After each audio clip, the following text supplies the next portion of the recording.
Hello, everyone. The webinar will begin in just a moment. We want to give people a chance to join.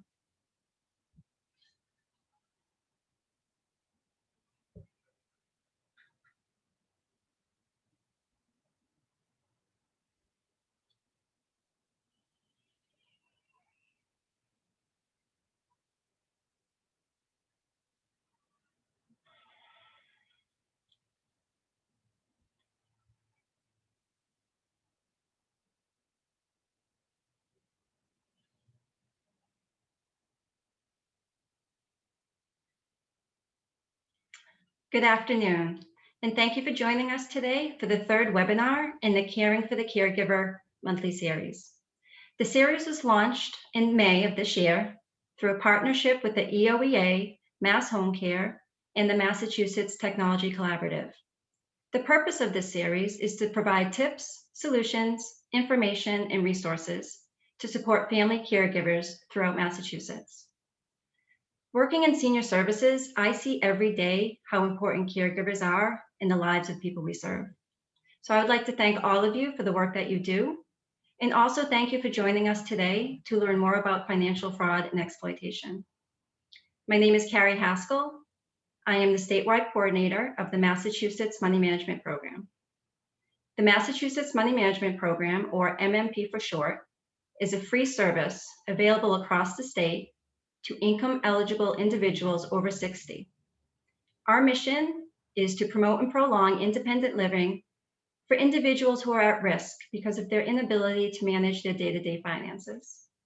You can learn more about the program at our website, massmmp.org. Today's topic is extremely important, not only for the people that you care for, but for everyone.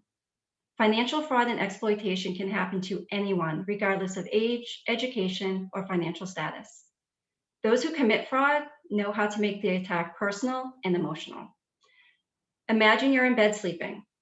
The phone rings at midnight. You answer it. You just woke up and you are not at your most alert. The person on the other end tells you that your grandson is in jail in some obscure place and you need to send money right now or he will be in jail for a very long time. The person on the phone knows personal information about your grandson that is not public knowledge. And they even put the grandson on the phone to tell you how urgent it is that you send money. How would you feel? Most likely your emotions would take over and logic would take a backseat in your brain.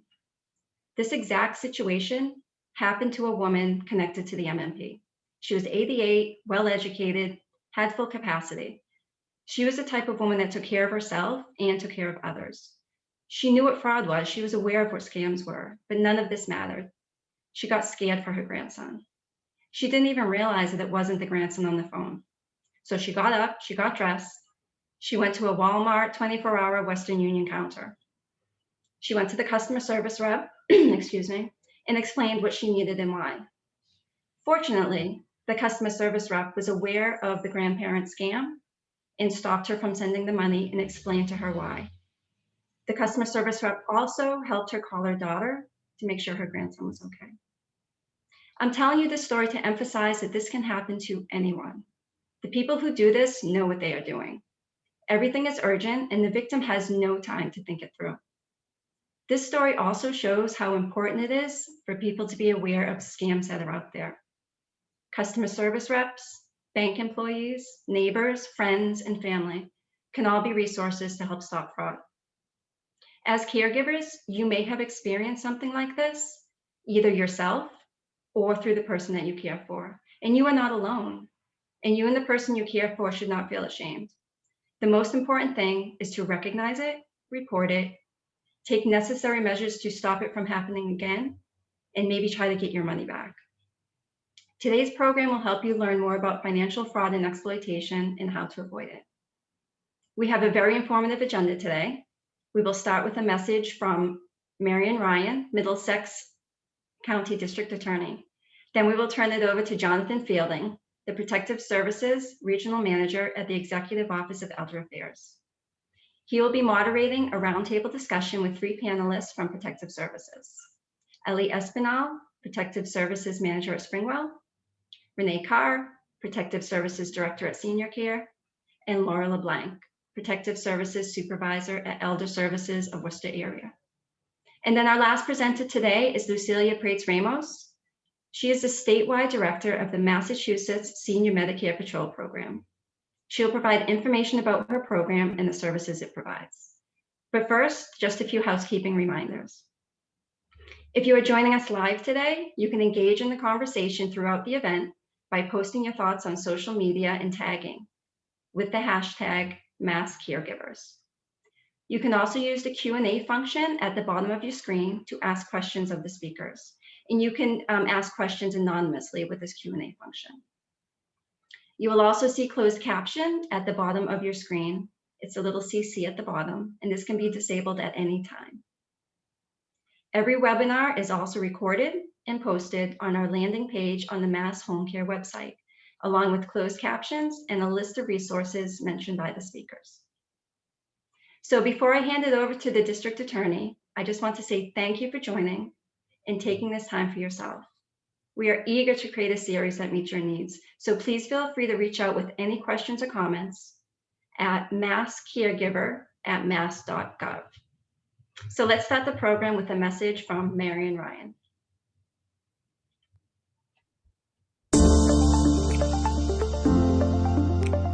Hello, my name is Marian Ryan, and I'm the District Attorney of Middlesex County. Any of us can fall prey to financial abuse. But since people over the age of 50 control about 70% of this country's wealth, scammers and predators are targeting seniors to commit financial exploitation. Research shows that seniors last year lost at least $3 billion, even though those same researchers found that financial abuse was the most commonly reported crime. Many of these cases go unreported.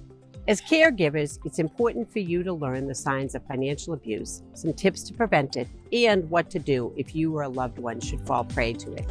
Financial exploitation can often be committed by someone the elder knows or trusts, or someone who has access to their financial information.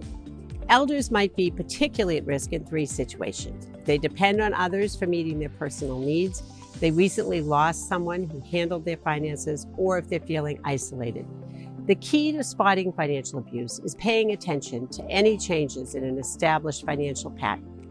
These can include unusual activity in bank accounts, including large, frequent, or unexplained withdrawal, changes in the types of accounts that a person has, unauthorized withdrawals or transfers between the accounts without an explanation, or a new best friend who accompanies your loved one to the bank, unpaid bills or insufficient funds, suspicious signatures on checks, checks that contain a notation that they are loans or gifts, bank statements no longer going to the customer's home. Scammers are very talented at preying on vulnerability. They're smart and they do their research. This is why scams like the grandparent scams are so prevalent and successful. In that scam, scammers actually gain access to personal information through social media or even by buying data from cyber thieves. A simple post that congratulates your grandchild for getting into college out of state may be used against your loved one to create a storyline to prey on the fears of grandparents. In these cases, the scammers impersonate the grandchild, saying they're in a crisis situation and asking for immediate financial assistance. That's why it's so important to take steps to prevent personal information from being shared if possible.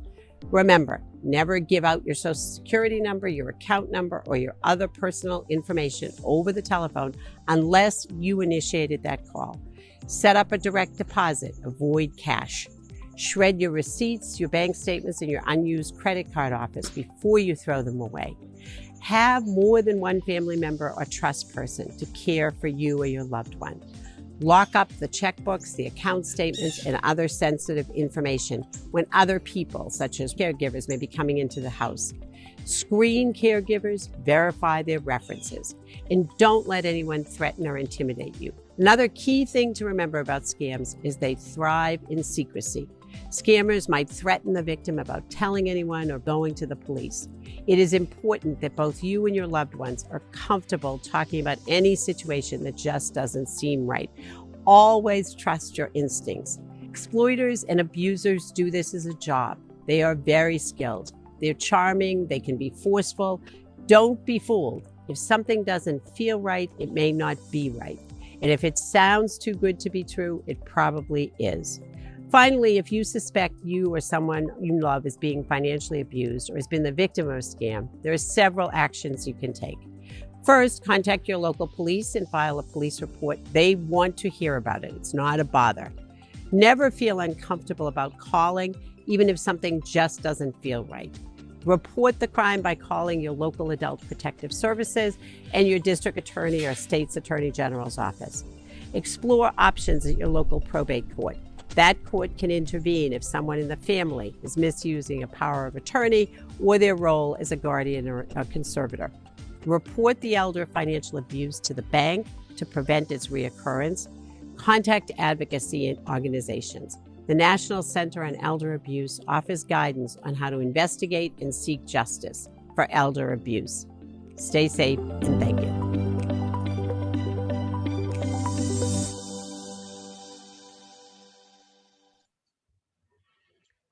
Excuse me. Thank you, District Attorney Ryan, for that message. Next is Jonathan Fielding in our roundtable discussion. Jonathan, I would like to invite you to turn on your video. Thank you, Carrie. At this point in time, I'd like to invite the three panelists to join. And I will ask them to introduce themselves after I introduce myself. My name is Jonathan Fielding. I'm a regional manager with the Protective Services Program at the Executive Office of Elder Affairs. And for close to 30 years, I've been dealing with financial exploitation and scams. As you heard Marian Ryan state, it's something that is only growing north of $3 billion a year at least. Unfortunately, much of the money is never recovered, and elders or older adults are the ones that are faced with the impact. Today, you're going to hear just a brief overview of the financial exploitation of older adults. Much of it we're not going to be able to cover in a short webinar. We encourage you to call in with questions, contact your local agencies to consult and decide how best to handle the situation. At this point in time, I want to introduce the panelists. Renee, could you introduce yourself? Good afternoon. I'm Renee Carr. I'm the Protective Services Director here at Senior Care. We are located in Gloucester. And I have been in this field for going in my 14th year here at the agency. Ellie, can you turn on your mic? Hello, everyone. My name is Espinal. I am the Protective Services Program Manager for Springwell. We are located in Waltham, Massachusetts. I've been working in the field of protective services for the last 8 years. And Laura? Hi, everybody. My name is Laura LeBlanc. I'm a Protective Services Supervisor with Elder Services of Worcester. I've been an investigator for a bazillion years prior to moving into supervision, and this is one of my passions. Thank you, Laura. What we had decided to do is ask, or I will ask, some general questions of the panelists. Again, it's a broad overview. It's not meant to give you every in and out of financial exploitation. The other reason I asked these particular panelists is I've done trainings with all of them, and I know their passion for financial exploitation and scams. We talk about these things on a daily basis, so I think they'll bring a lot to this panel. Ellie, you're first up. In general, how do you define risk, or how do caregivers, or would anybody really know if an older adult is at risk? Thank you, Jonathan, for the question. I think our attorney, Mary O'Brien, covered a lot of my idea of what I was looking to say. And that just talks about the consistency of the message we send out to the community, to our elders, to our caregivers, and those who might be at risk. But it always just simply starts with a report, reporting the concerns that someone has identified red flags to our institution, to our central intake unit. And it simply starts by us noticing changes in patterns, in behaviors, changes on habits that elders might have, like Mary O'Brien mentioned, changes in accounts, all of the setting online activities, new friends that all of the setting an elder might be involved with, and very friendly and whatnot. And what does that mean? it just means something it's not right. What's going on? And that's why we encourage those reports to come in, because then we can do an assessment. We can try to explore the root causes, that concerns, what is currently happening, what's happening before, and we look to put a puzzle together. This is where we're doing an assessment, and with the first several weeks we spend on collecting information, speaking with the elders, reviewing documents, so we can balance and try to identify the different situations, whether it is financial exploitation, what that umbrella might entail of. It's it exploitation by someone, or is it a parasitic relationship the elder might be living, or is it concerns related to self-neglect due to the elder engaging in scam, whether they are understanding that that's what's happening or they lack that understanding, or is it just concerns of their mismanagement of finances because they are starting to lack the understanding of managing their day-to-day finances. Thank you, Ellie. And again, there are going to be some repeating of information throughout this panel. That's okay. As Ellie said, we're trying to really hit home the specific issues. And for 30 years, I've been saying the same thing to banks and credit unions, because it's important that they hear that, because they're the ones that see these customers on a daily basis. Renee, can you take kind of what Ellie laid out for us and take it that next step and talk about a little bit more about warning signs? Sure. So I'll be very honest. Protective Services relies heavily on caregivers because you are the people closest to our clients and our elders, and you can provide a wealth of information and background information to us that we wouldn't have at first glance, at first sight, with an intake that comes in. When there is a change of any type, when there is something that just doesn't seem to make sense, or for some unexplained reason a change has come about with social practices or banking practices, or the influx of mail, all of those things could potentially be warning signs that something is changing in an elder's life from a financial perspective.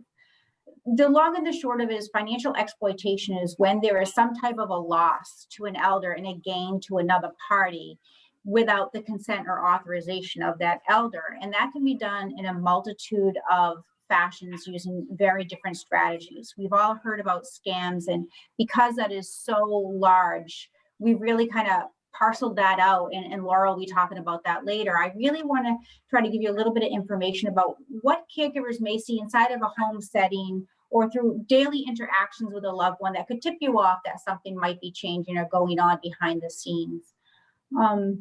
For example, we've talked about this a little bit already, but if you start to see statements arrive and they always had the elder's name on the statement, but now you notice that there's a secondary name that is atypical. For 30 years or 40 years, this elder's been doing banking at a certain institution, and now there's another name on the account, or even yet bank statements are now coming in from a new institution that the elder has never been known to utilize or engage with.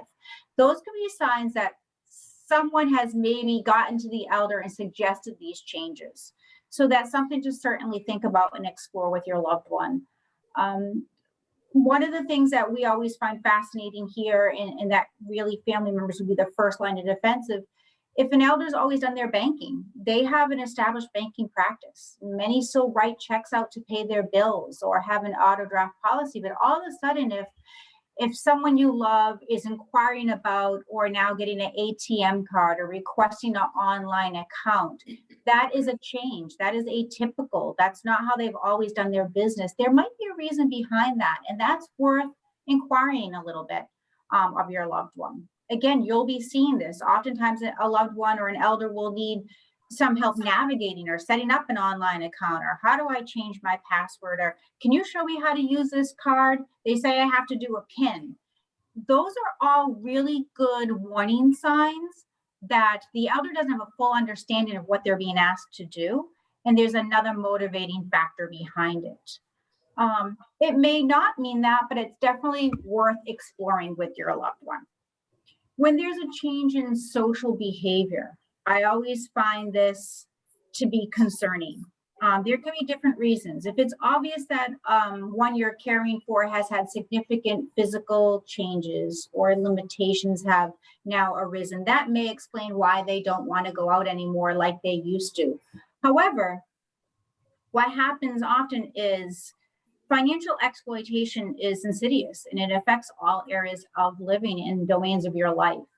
And if there's a new financial constraint that has arisen, that's going to impact social activity. So if one family member who always tends to go to eat every Friday night, that's their thing to do. They know they go out Fridays, or maybe Wednesdays they join their friends and that's their afternoon out for lunch. And all of a sudden you start to notice that that's not happening as consistently. Or maybe now it's every other week. Or maybe now there's some curious excuses of why they don't want to go out when there's no obvious financial or functional reason. Sometimes it's an indication that they can't afford to go out. They no longer have the means to draw on to go ahead and allow that social interaction. So that may be happening in their private life behind the scenes without anyone being aware. And it's not until there's a change in their day-to-day functioning that it becomes, a noticeable change that a family member might become aware. And it's a really easy thing to engage them around a conversation around that. Simply inquire. I've noticed you haven't been going out like you used to with your friend Bob or your friend Jane. What's going on? It may be a simple explanation where Jane or Bob isn't well and they can't, but it may be more to it than that. And it's simply maybe an entryway to enter into a conversation to explore a little bit further to see if there's a risk of financial exploitation. When you see an increase of mail, or you see bank statements coming from multiple institutions, again, that's maybe now they're establishing duplicate accounts or additional accounts. When you ask them questions and they don't have sound answers or detailed explanations for the changes in the decisions they're making, maybe that's because someone else is simply instructing them and not giving the full understanding of what's going on. If you have a loved one who starts to maybe inquire a little bit more frequently about a power of attorney or a durable power of attorney, or do you remember who mine is? And they inquire about making changes to such fiduciary assignments. That's worth exploring. Why is that? Why now do they want to start to make changes? Has someone suggested that they fulfill that role for them?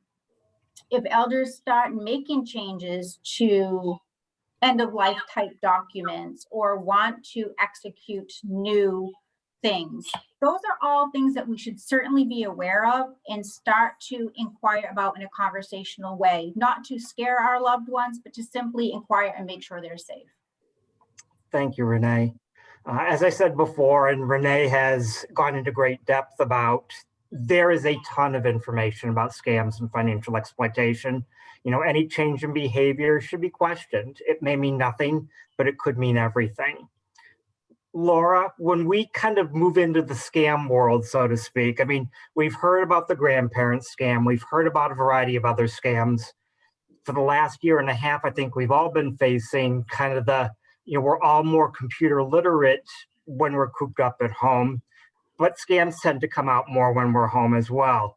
Are there specific things that you can throw out to caregivers, warning signs of scams, things that they should look for related to scams? Sure. It might be easier to start with how somebody becomes a victim of a scam. And District Attorney Ryan alluded to this, that scammers typically have three primary tools in their toolbox: hope, emotion, and fear. I'll talk a little bit about some of the more common ones that we're seeing. And Jonathan, you mentioned that, there was a major shift in how we did things. COVID was devastating for all of us, except for the scammers. For them, it became a field day and it became a windfall. We became socially isolated. We couldn't go to stores. So in order to stay connected, we turned to technology.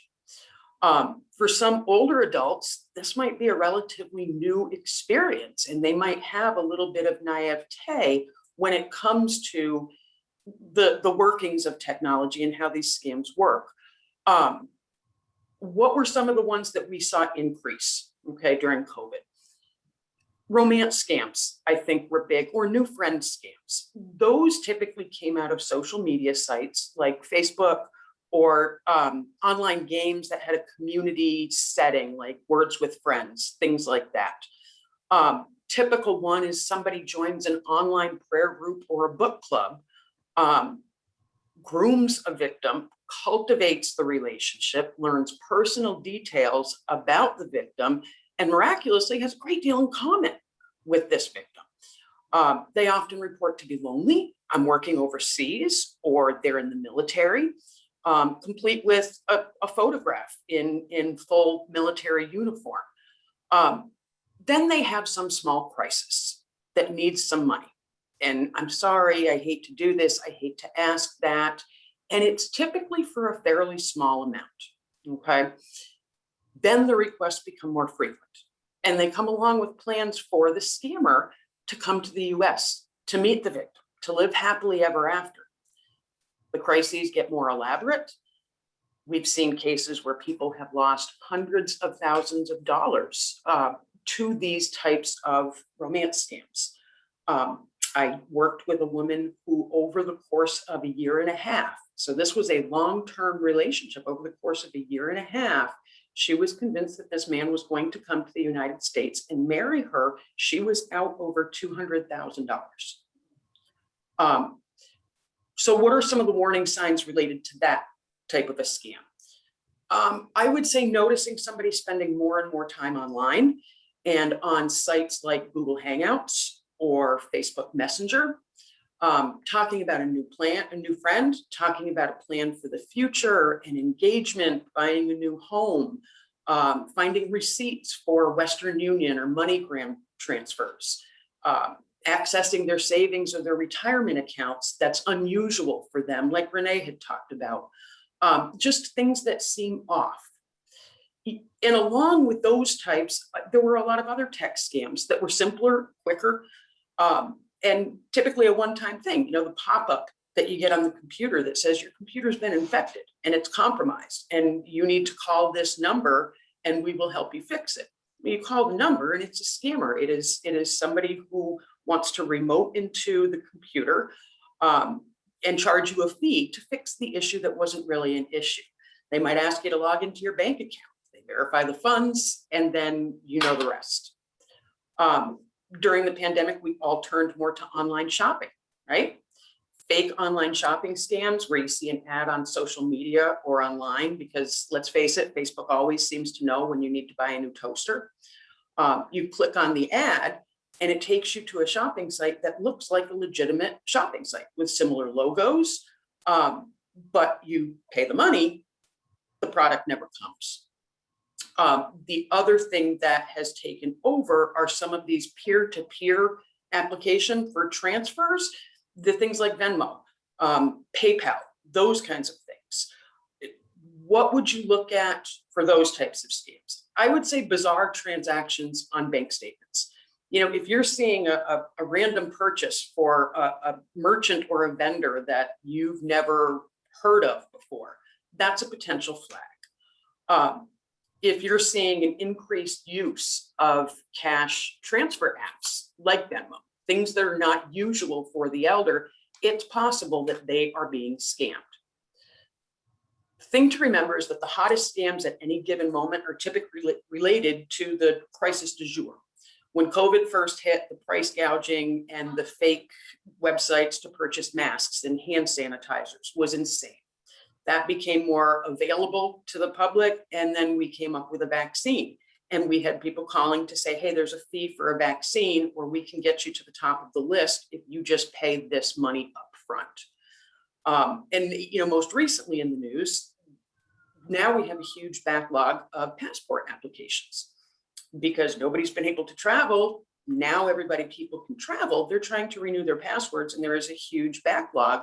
Scammers have essentially gobbled up some of those emergency travel websites through the government to then sell those appointments to other people. But there's also the tried and true age-old scams. The lottery winnings, okay, often initiated by mail or email, but also by phone. Mail looks similar to many of the sweepstakes like Publishers Clearinghouse, but it's a scam. Victims told that they've won $1 million, brand new Mercedes. All they have to do is send payment for the taxes and fees Once the initial payment's made, you guessed it, no money, no car. But if they just send some more money for the car to clear customs, it'll be delivered tomorrow. And that goes on and on and on. These calls then become more aggressive and more high pressured. And I actually worked with a man who allowed me to listen in on a phone call from one of these types of scams. They used vulgar language. They used high pressure. They used, we're going to give this to somebody else. If you don't come up with this money, we'll have it there tomorrow. But if you don't pay now, he lost tens of thousands of dollars. So warning signs for that: frequent phone calls, and calls that if they're unanswered are back to back to back to back to back, waiting for somebody, just flooding the phone with calls. A call that appears to be high pressure, saying that you need to act now. If you have somebody who's talking about, hey, I'm coming into an awful lot of money, I think I'm going to plan a trip, maybe you want to ask some other questions. Large money transfers, those kinds of things. You know, the grandparent scam was referenced earlier. Gift card scams are huge right now. Just yesterday, a coworker came into my office with an envelope, priority mail envelope, that was legitimately mailed through the post office, priority mail, that had a check in it and a letter that said, hey, you've been selected to be a secret shopper. The check was supposed to be to buy all these gift cards and then send pictures of the gift cards. So if you have somebody who's looking for gift cards, who is saying, hey, can you go buy me a $500 gift card? Or if you're seeing point of sale purchases for $500 for a round number, that's probably a problem, because nobody buys something at CVS and it comes to just $500. There's so much more to say, but for the sake of time, I'll cut it short at this point. But I could talk forever on the topic. There's just so much out there, Jonathan. I think you highlighted a couple of key pieces, Laura. One is preying on the emotions. Definitely the isolation, the fear, thinking with your emotions as opposed to thinking things through logically. That's generally how all of the scams work. So it's important to keep that in mind. And then wiring services, unfortunately, have a bad reputation, but they're a primary, kind of mechanism for scammers to take money, as well as the gift cards, the green dot card, sending cash, anything that can't be traced. That's really what the scam artists are trying to use. Painting, though, it seems like a bleak picture. Renee, I want to turn back to you. And have you ever been able to work with somebody where it's played out well, whether there was prosecution, you stopped the financial bleeding, and you were able to kind of move on with that case? We have, as you said right up front, Jonathan, it's really hard often to retrieve the money once it's gone, but there have been times where we have been successful in, stopping the bleeding before it really starts. And oftentimes it's due to family caregivers or caregivers who are involved with people tipping us off and letting us know something's changed. I always took them to the bank and now they don't want us to go. They don't want to share any financial information with us. They're being very private about things. Something's going on and one little thing didn't add up. Get us involved early. And we had a case recently where that exactly happened. A friend who had been concerned about a loved one with this new friend that seemed to want to be the one to visit and take to the bank at the end of every month. At the beginning of every month, which was a new behavior, was a little interesting. And then all of a sudden that friend, the elder's phone was shut off. It was disconnected. And the report came into us concerned about, the phone was now disconnected and they don't know who this person is who's been taking them to the bank. And that led to a pretty quick intervention where it was learned very quickly that this person had begun to financially exploit. Protective Services did get involved. We gathered the necessary information. We worked closely with the bank to protect the accounts. And in a pretty quick turnaround amount of time, we're able to get a conservator and guardian for this elder, which kept this new friend at bay in a way and protected the accounts and stopped any further loss. At that point, the rent arrearage, which had happened, got rectified. It got paid back because the money was being preserved. We worked closely with the housing authority and the bank to make sure everyone understood that corrective steps were being taken and that this wouldn't be a continued pattern of behavior. And that is a success story. Sometimes you have to bleed a little bit before you can cauterize it. But that's what's really given us the indication something's gone wrong. And there's been a handful of cases where that legal intervention can really make a world of difference. Cognizant of time, and certainly if you have questions, please feel free to reach out to any of the panelists or to your local protective programs for consultation. But trying to tie this all up, is there any one takeaway maybe that anybody would think caregivers need to know? I mean, you mentioned, Renee, early intervention, getting that report in. Ellie, you talked at the beginning about reporting, whether it's to protective services, the police, or the DA. Is there anything else that might be a takeaway tool? Renee, since you're on my screen, I'll look at you first. Yeah. If you're concerned about a loved one, honestly, make the bank aware. They can kind of do a deep dive and see if there's been some suspect or suspicious activity, and they might have a better financial understanding of the aggregate information. Simply calling your local protective service agency and consulting with us and talking with us, and we're going to point you in the right direction from there. But don't be shy and really helping to support your loved one to not feel ashamed. I think that's a really big piece. Whether it be malintended loved ones or scam artists, they often work behind the scenes and they're relentless, and they like we said, they pry on their emotions, and people who are cognitively intact feel embarrassed and they feel ashamed and they feel like they've been duped, and that's a hard thing for our egos to accept and express. So just reassure someone that this is a very common practice, and this is done by people who intend to harm others. It has nothing to do with the victim. Thank you, Renee. Laura, any one takeaway that you'd like to throw out? I would say just keeping in line with the technology stuff, to do your best to try to educate or help with technology that is new to the person that you're caring for, whether it's helping them set up Facebook privacy settings, whether it's educating them about what's okay, what's safe to do online, and what is potentially unsafe and could be harmful. Ellie, is there a takeaway? Anything you want caregivers to know moving forward, how to deal with financial exploitation?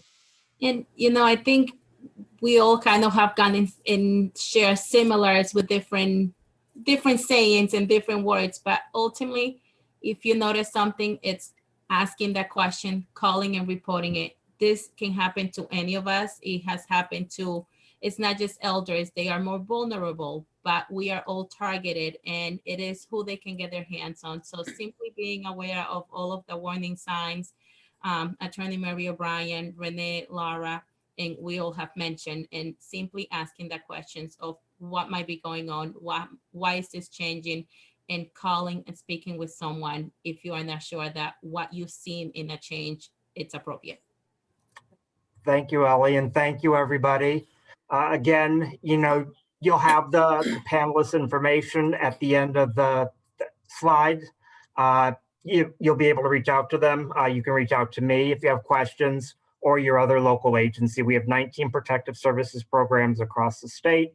Only 3 are represented here, but you can certainly reach out to anybody and consult and ask those questions. So thank you. And at this point, I'm going to turn it back over to Carrie. Thank you so much, Jonathan, and thank you, panelists. That was very informative. Now I'd like to introduce Lucilia, who will talk about the Massachusetts Senior Medicare Patrol Program. Lucilia, could you please turn on your video? Hi, how are you? Thank you for inviting me to speak to caregivers today.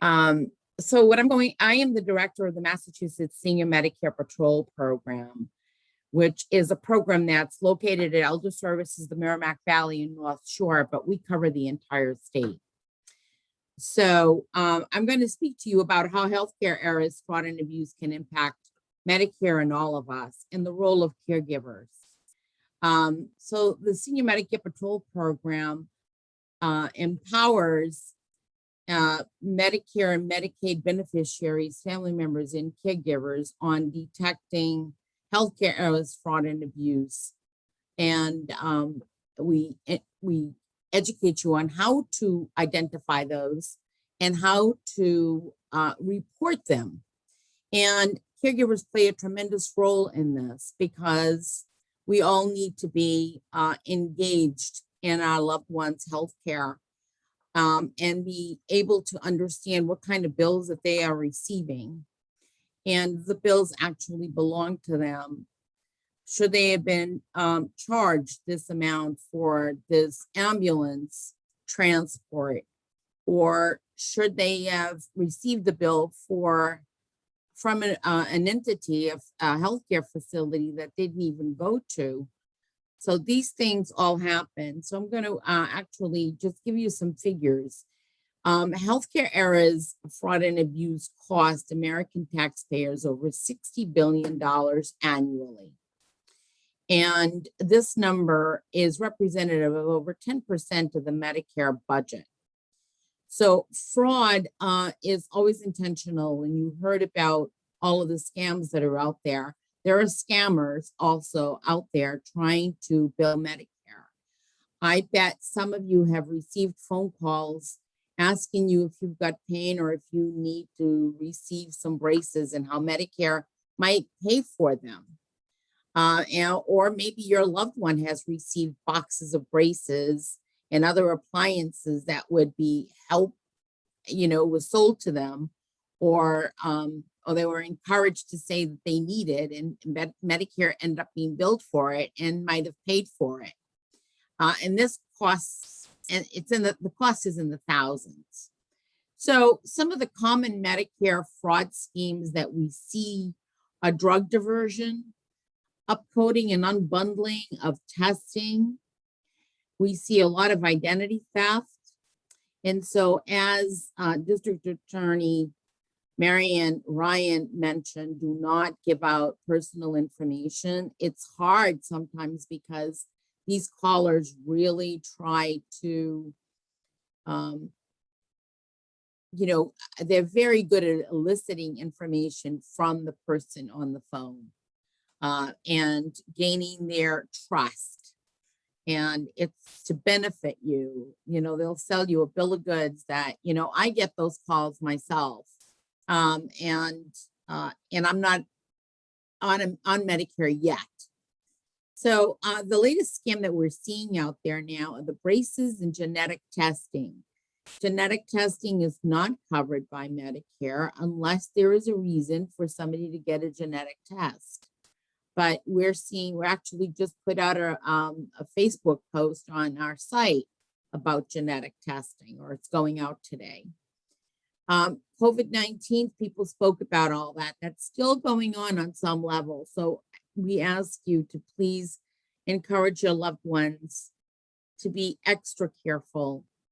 The services not rendered is a real big one as well. So if people see bills, see their Medicare summary notices, and you should be looking at them for your loved one or with your loved one. And anything that is questionable, you should be, I'm encouraging you to call us. Call the Massachusetts Senior Medicare Patrol Program. We will be sharing our phone number with all of you. We see this day in and day out. People are calling us. I'm going to give you a very quick example of how healthcare errors, fraud, and abuse can really impact your loved one. Healthcare errors can happen because people are human and humans make mistakes. Healthcare errors cost a lot of money, but they can cost you they can cost the life of your loved one as well. We see this happening, regularly, where people go into the hospital, they go in for one condition, they take a fall, they break a hip, they end up with a hospital-acquired infection, and it just balloons into something else. It's like, I'm forgetting the term that I want to use, but one thing becomes another. So I think that what you need to actually be very vigilant about with your loved ones is to ask them to write everything down. If they can't, write it down for them, document their visits, document their plan of action the doctor has asked them to take, their care plan, and make sure that the diagnosis they're walking into the hospital with, they're leaving with a diagnosis in the plan to address that diagnosis. They're not leaving with other diagnoses. And if they are, please call us, report it. We will guide you to the quality improvement organization or guide you in addressing the bill. So I thank you. Please encourage people not to pay their bills until they are sure that the bill belongs to them. Thank you. Thank you, Lucilia. And thank you everyone for attending the webinar. The more we know about financial fraud and exploitation, the better prepared we are to avoid it. I hope you can join us for our next webinar on Wednesday, September 22nd at 12 p.m. The registration link is included in the chat and will be emailed along with the link to the recording of today's event. Thank you for joining and have a great day.